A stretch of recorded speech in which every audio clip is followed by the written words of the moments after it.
This is Novel Marketing, the longest-running book marketing podcast in the world. This is the show for writers who want to build their platform, sell more books, and change the world with writing worth talking about.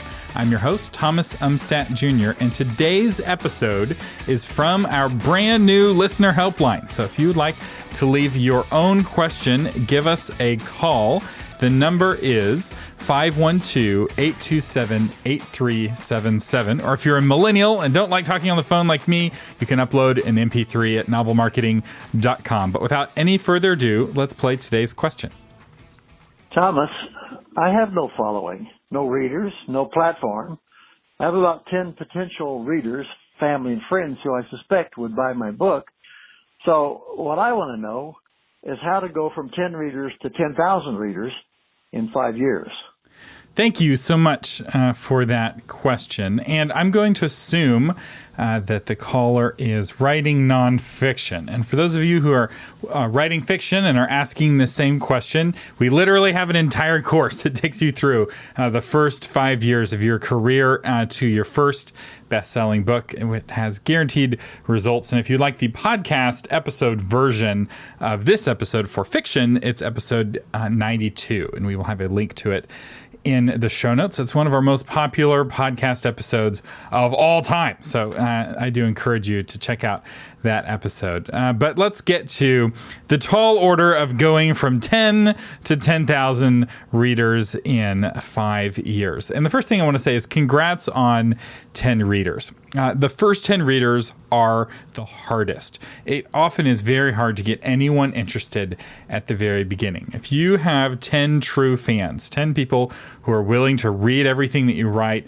and share the things that they find interesting, that is key. A lot of writers who are writing in obscurity don't even have that. So you're well on your way with the 10 readers.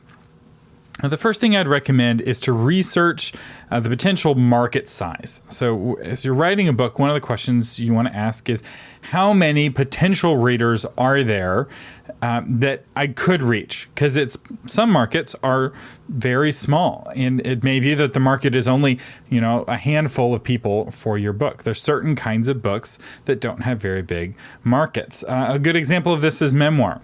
The people who are interested in buying a memoir are typically people who are already asking questions about the author's life. For most human beings, that's a few dozen folks who are asking questions about your life and would love to learn more about it. And they're, typically family.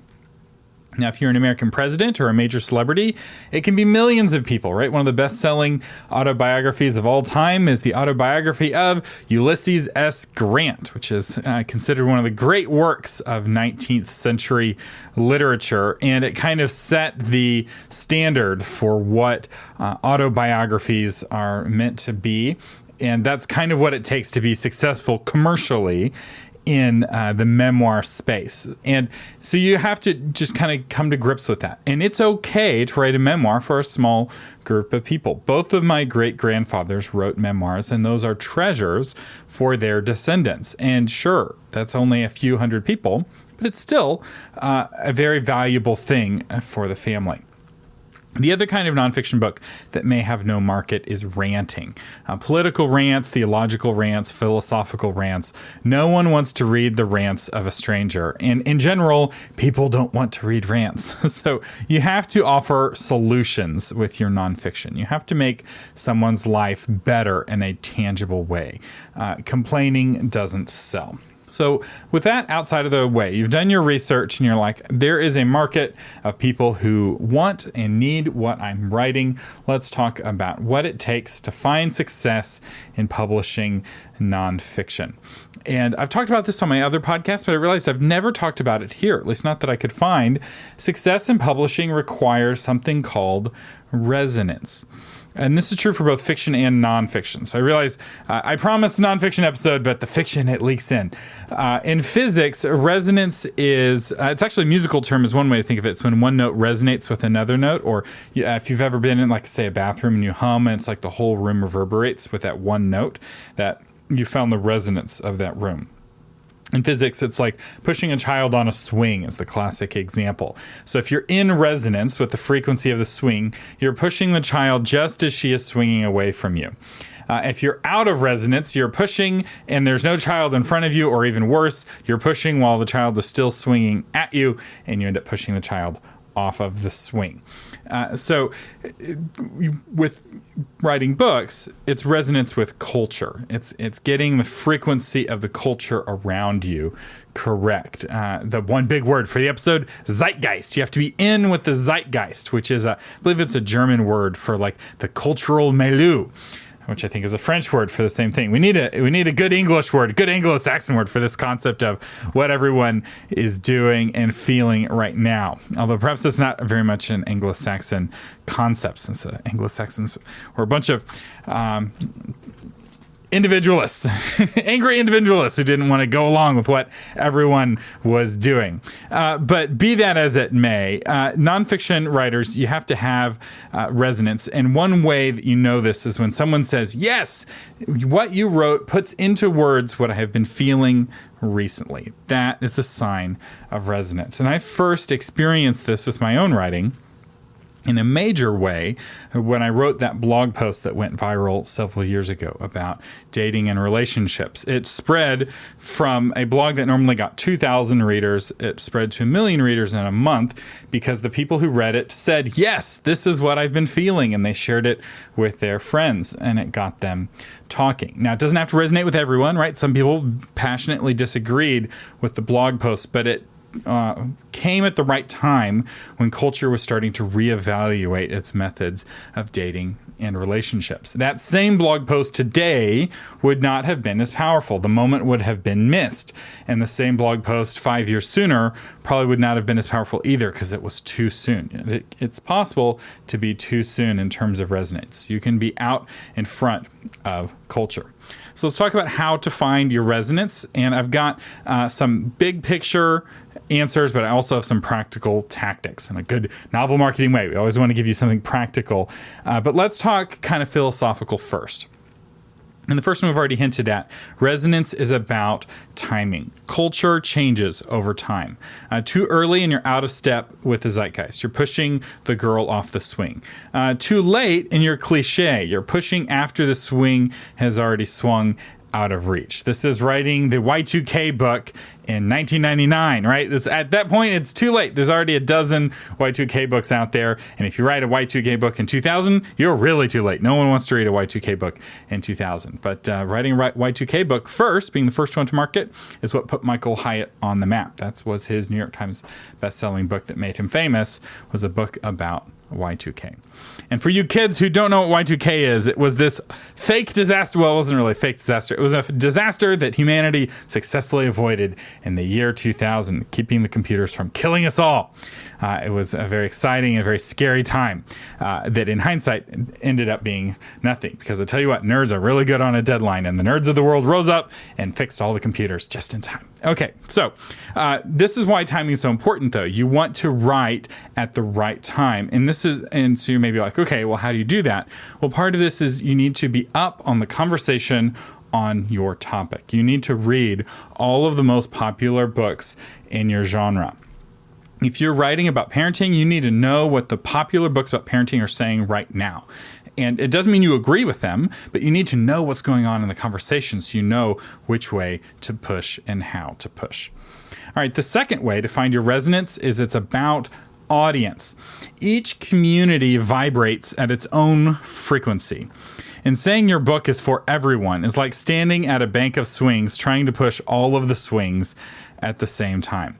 You just can't do it. It's better to focus on just one child and push that one child than it is to try to push all of the swings at the same time. And I've been actually going to swing sets. It's funny because when I first wrote about this was more of a hypothetical, but now my daughter is old enough. She finally is enjoying swings for the first time. We'll take her out and we'll push her on the swing set. And I was at the park a couple weeks ago with my wife and my daughter, and I was trying to swing at the same pace as my daughter being pushed. And it was really hard. Like staying in frequency was really hard. And I'm like, I remember this being easier when I was a kid. So I guess I've gotten out of practice swinging on swing sets. Haven't done it in decades. But this is where kind of observing culture is really important. And it's not just, reading the books, but it's also listening to the music and spending time with the specific people you're trying to reach. The more specific your audience, the easier it is to get into resonance with that audience. And there's a common way of a book failing, and that's somebody shaking their fist at a group they're not a part of. So the classic version of this is an old person shaking their fist at kids these days, right? Like, you kids these days have no respect, or whatever the complaint is. And if you're not hanging out with young people and you don't understand what their challenges are, that book is going to fail. But it doesn't have to. A really great book that I read a while back is The Defining Decade. It's all about how to make the most of your 20s. And this book was not written by somebody in their 20s. It was written by somebody in their 40s. But she was a counselor who counseled 20-year-olds about maximizing the defining decade of the 20s and mistakes that 20-year-olds make. And it very much was a kids these days type of book. But because she spent all day, every day talking with 20-somethings and counseling them, the book didn't come across that way. And I have read it, and I've given it to many. It's like 20-somethings. In fact, it's my go-to graduation gift now for both high school and college. And I've been surprised at how many of the graduates who I've given the book to have read it, which is a big deal because graduates get flooded with books they don't read when they graduate. And of the ones who read it, they have all loved it because it was in resonance. It was answering the questions they were asking at that time and doing it in a way that was respectful and understanding of where they were. People don't want to be disrespected. They don't want to be dissed. Another thing that's important about this is realizing that being in sync with one community will put you out of sync with other communities. So when you're picking a single swing to be in resonance with, it means ignoring the other swings at the swing set. Women in nursing homes and men on basketball teams don't read the same books. So don't try to target both of them with your book. You need to know who your book is for, and that way you can know who to not worry about if they are unhappy with your book. If your book is for men on basketball teams and a woman in a nursing home leaves you a bad review, don't worry about it. She's not meant to like your book. In fact, her negative review might cause those guys on basketball teams to be more likely to read your book, not less likely to read your book. When somebody outside of my community leaves an angry review about a book, that actually makes me more likely to read it. If it's a Christian book and somebody's complaining about how Christian it is or how religious it is, that makes me more like it. If it's a fantasy book and somebody's complaining about how fantastic it is, that makes me more likely to read it. If it's a zombie book and somebody's complaining about all the zombies who are getting their heads blown off with shotguns, that makes me more likely to read it, not less likely to read it, because that's what I'm looking for in that kind of book, and so on and so forth. So another point here is to join the community you want to reach. This is so important. If they won't accept you in their community, you won't find a way to find resonance with them. If you hate science fiction and you want to write a book to fix science fiction, it is going to fail. This is what was wrong with the last Star Wars movie, The Last Jedi. It was not made by fans of Star Wars. It was made by people who thought Star Wars was something that needed to be fixed. And you know who doesn't think that Star Wars needs to be fixed? Fans of Star Wars. So making Luke Skywalker a coward, making the rebellion incompetent, and making Rey a nobody was the fix, quote unquote, that broke Star Wars. That's not what the fans wanted. No fan of Star Wars is like, you know what I want to see in Star Wars? I want to see Luke Skywalker as a cowardly old man who's unwilling to do anything to fix the universe and to turn the Jedi Order into a cult, an evil cult. No one wanted that. And yet that was the fix because it wasn't made by fans. Marvel, on the other hand, is a series that is made by true fans, true believers. Lord of the Rings films, which were excellent and have aged really well, were made by fans. And you have got to be a fan of the genre you're writing in.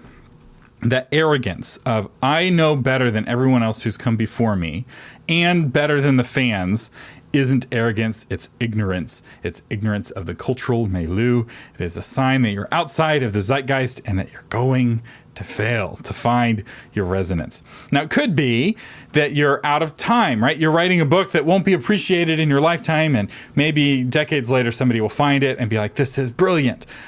But with the millions of books being published every year, it's really unlikely your book will be discovered by the next generation, because somebody would have to find it and you're in too large of a haystack. And ultimately, we want to have success in our own lifetimes. All right, the third way to find resonance is to listen. Resonance is about listening. You need to be able to hear the music around you to be in tune with it. You need to watch the swings, etc. As a novelist, this means watching the movies that your target readers watch, reading the novels that they read, and movies really more so than books, because movies are what bring us together. Typically, people read different books from their friends, but they tend to watch the same movies because there's far fewer movies that come out and far fewer movies that everyone watches. As a nonfiction writer, this means finding where the conversation about your topic is taking place and joining the conversation where it's taking place. Now, where that conversation is happening depends on your topic.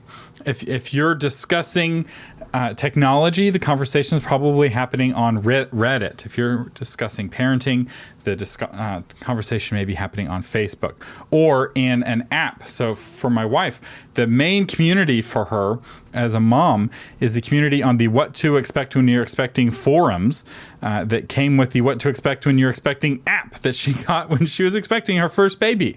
And now that we're expecting our second baby, we're not really asking the questions of, what's it going to happen? Because, we've been through it once before. Those communities are still really valuable. And she's in a forum of other moms who all had babies the exact same month she did. So she's able to see them complaining about the same things. And it allows us to realize, okay, it's normal to have the challenges that we're facing. There are other parents who are facing those same challenges. And so if you're writing to parents, you want to be a part of a What to Expect When You're Expecting forum group, so you can listen on the questions that people are asking.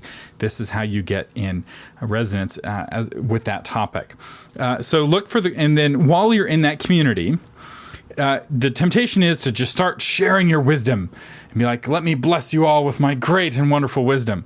That is a mistake.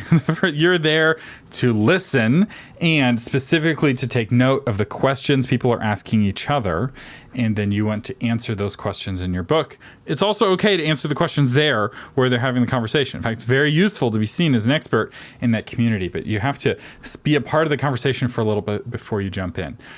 Think about being at a party and there's a group of people. You walk up to the group, you have to listen to the conversation for a while before you blurt in. Otherwise, it's seen as rude and it won't make any sense because they're like, why are you talking about this? Another way to listen is actually by blogging on the topic and watching your analytics carefully to see what's resonating. Google Analytics will tell you if a post is popular. And it will tell you how long people are spending, and you can even see where people are coming from. So if you're getting lots of shares on social media and it's resonating there, you'll be able to see that. You'll also be able to know if you're getting lots of comments. Although comments can be hit or miss based off of the topic. Some topics lend themselves to comments more than others. We blogged on Author Media and on technical advice. And it was a very popular blog, and it got very few comments because people would read, they'd get the answer, and then they would leave. Whereas when I was blogging on dating and relationships, even an unpopular post would get dozens of comments because it was a topic that people felt very passionately about.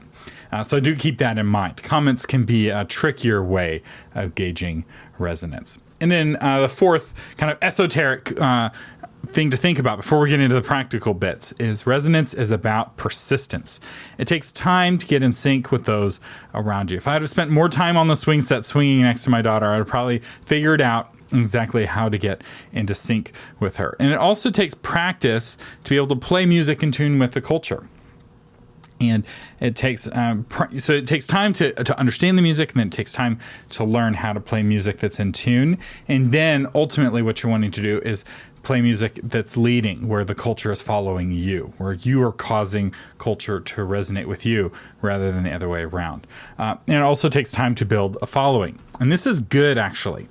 So I'm glad your question was structured in the how do I go from 10 to 10,000 in 5 years? Because it can actually be psychologically harmful to go from 10 to 10,000 overnight. Believe me, I know. So I know what it's like to suddenly be thrust into the limelight, and it is psychologically painful. It's much better to grow your following slowly and steadily. It's better to approach this like the tortoise rather than the hare. Resonance is not about platform. Resonance is so much more than how many people follow you on social media. Platform is a sign of resonance, but it's not how you make resonance happen. So one way to think of it is resonance is the horse, and platform is the cart that's being dragged behind the horse. So don't put the cart in front of the horse and try to make the platform happen. Try to make resonance happen, and then the platform will take care of itself. If you want to write books people want to read, you need to write the kind of books that people already want to read. So don't try to make the universe fit you. You need to fit the universe. And the key to resonance is to reach beyond yourself, ultimately. Authors who write from a selfish place rarely have the vision to see how the swings are moving. Sometimes they're lucky, and they are just already in tune with the universe, and by making something for themselves, they're making something for others. And you'll often see successful authors spouting this advice. And sometimes I feel like this is like lottery ticket winners being like, I just bought lottery tickets, and eventually I bought the winning one, and if you persist, you'll succeed as well. And it's like, yeah, being born in tune with the universe like that is really difficult. And for every one person who succeeds, there are many, many who fail. Whereas if you take a more methodical approach and you actually observe and make an effort to be in sync, you're much more likely to be in sync. So with that said, let's talk about some specific tactics for building resonance and getting from 10 to 10,000 followers, or 10 to 10,000 readers. And the number one tool by far that I would recommend for nonfiction is blogging. For someone writing nonfiction, there are a few things more powerful than a blog. Blogging gives you practice. Working with your message gives you opportunities to talk about your message in a way that builds your credibility. It gives you opportunities to hear back from your readers, and it gives you those deliciously powerful statistics where you can see how long somebody was spending reading a post. Because it's not just about visits, right? Somebody can visit, read for 10 seconds, and leave. You want to know if they're really engaging with it. And Google Analytics will tell you that. And every blog platform out there has some kind of statistics engine. Of course, I recommend WordPress.org and I recommend Google Analytics. Those are the two industry standard tools, but there are many other tools that you can use that will give you that feedback. So what do you do when you only have 10 people? You write a blog post, and you write that blog post for those 10 people. And then, or for the questions that they're asking. Then you send 10 different personalized emails to each one of them with a link to the blog saying, hey, I wrote a blog, here's the title, and you send them the link. Or a Facebook message or text message or whatever. You communicate to them however you normally communicate with them. And then you're wanting to see if, one, if they're going to read the blog post, two, if they share it, right? That's when you really know you're resonating, is if they share it. And three, if they're friends, then read it. If the promise of the blog post is sufficient to pique their interest so that once it's shared with them, they actually click through to read it. And then if their friends share it. If you can get to step 3, that's when you start to grow your following, because their friends will become their own followers of your blog. And then suddenly the next time you're sending 15 people read your blog when it first comes out. In fact, this is still how I do it with my blog. My personal blog, I don't have like a big email list attached to it. When I write a blog post, I just send messages out to 10 or 15 friends on Facebook, personal messages, and they share it or not. And if they share it, it'll reach thousands of people. And if they don't, it doesn't. And then hopefully they're going to start leaving comments. As you get more and more people reading your blog, you'll start to get more comments, and those questions and objections will help you tweak your message. I reader tested many of the chapter sections of my book as blog posts before putting them into my book. And the questions and objections that people left both in the comments and on Facebook were incredibly helpful. In fact, there was a chapter that I didn't post to my book because it was so misunderstood and so distracting for the readers that I realized this was not the hill I wanted to die on. And I was able to find that out in the blog. One of those chapters did not resonate. It was too soon. The community was not ready for that part of the message, so I was able to leave it out. It's very powerful for testing and tweaking your message. And if you think that by blogging your book ahead of time, no one's going to read your book, you don't know how it works. You don't get it. And if your publisher says that, run away from that publisher because they don't get it. Saying that no one's going to read your book because they read your blog is like saying that no one's going to watch your movie because they already read or the book that the movie was based on. The reality is the people who read the blog are the first in line to buy the book, just like the readers of the novel are the first in line to watch the movie. All right, so we talked about blogging. Now let's talk about the second technique, and that is speaking. Public speaking is another really great way to help find your resonance and to gain more readers. And while you can't reach as many people with speaking, right? I was able to reach 1 million people in a month with my blog. That's almost impossible to do with speaking. You do get better feedback from speaking. So if you're talking to a room full of 100 people, well, it's not a lot of people. You're able to look at their faces while you're speaking and see what is resonating and what is not resonating with your message in real time. This is so useful. One of the things I really like about public speaking is that feedback. I'm able to see when people are bored. I'm able to see when people are confused, especially if it's a smaller group where people feel comfortable interrupting with a question. Those questions and those interruptions often help improve the speech. So the next time I am at that section, I explain it in a different way so that the question doesn't come up because I've foreseen the question. And the more I give a talk, the more polished it is. Now, sometimes people just ask really good questions, but I know I'm really resonating with the audience when people ask a question that's answered in the very next slide. And that often happens when I give a talk after a while. I'm tracking with the audience so closely, and people are so excited to learn the next thing. They're raising their hand and they're asking a question, and I just go straight to the next slide. Everyone has a good laugh. It's very satisfying to be in that kind of groove with your audience. And we have a couple of episodes on public speaking. If you're wanting to learn more about public speaking, we have episode 178, How to Get Your First Speaking Gigs, and episode 197, How to Sell a Ton More Books with Public Speaking. Those are both episodes I did with James L. Rubart, and we'll have links to those in the show notes, and I encourage you to listen to those if you're wanting to get into public speaking. So there's a whole lot that can be said about public speaking. We've just started scratching the surface on this podcast, and it is a topic I'm wanting to talk about more moving into the future. All right, so let's talk about the third practical way of building that audience and building that resonance, and that is to start guesting. So guesting on podcasts is a nice hybrid between blogging and speaking. It has the reach potential of a blog, right? You could have 1 million people listen to a podcast in a month. That is technologically feasible. And yet it has some of the kind of emotional connection benefits of speaking. While you can't see the audience while you're speaking, if you're being a guest on somebody else's show, you are getting that real-time auditory feedback. You're getting those questions. You're getting those objections potentially. And you're having that conversation in a really powerful way. And the other great thing about guesting is you can do it over and over again on different podcasts. And each time you hone your message, you get to know your audience a little bit better, you get to know your message a little bit better. If you watch political candidates at the very beginning of the election cycle, their language is very rough, right? And by the end, it's honed because they've given that same speech 100 times or 1,000 times. You'll notice political candidates don't use notes, and they often don't use teleprompters either towards the end of their campaign, especially at the lower levels. I'm not talking about like president, but I'm talking about like somebody who's running for Senate in your state or Congress in your state. They've given the speech, versions of the speech so many times, they don't need notes because they know it so well. That can be you with your area of expertise if you're doing lots of guest podcast interviews. And we have some exciting news about guest podcast interviews coming up, so stay tuned. We'll be announcing something relating guest podcasting here in a few weeks.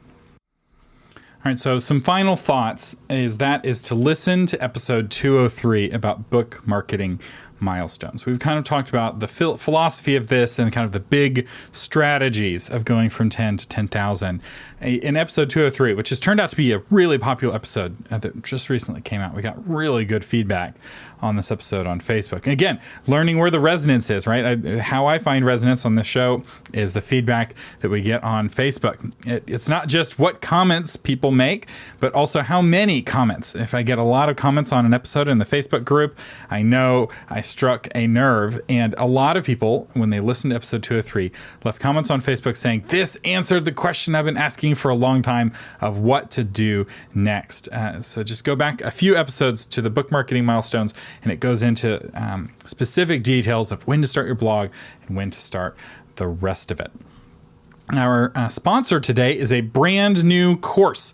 So I'm going to be releasing several new courses coming up. These are courses I've been building all year, and I just haven't gotten around to posting, and so which I feel a little bad about. But this course is how to craft excellent blog posts. So if you were like, I want to get into blogging and I'm not sure what to do, or I think some of what I know about blogging is dated and out of date, this is a brand new course that I created this year or updated this year. And it's all about how to use blogs to build your platform, establish your expertise, and gain a loyal following. So it's a video course where I break down the 10 principles of an excellent blog post. So you can use this even if you're writing guest posts for somebody else's blog. And I'm working on a follow-up course, which is all about boosting traffic to your blog. But that course won't be valuable until you've already learned blogging fundamentals. And this is something I know a lot about. So I have 2 blogs, both of which have gotten millions of views, or over 1 million views with my personal blog and millions of views on Author Media. It continues to get just a staggering amount of traffic every month. And then I've also coached my clients to get tens of millions of views.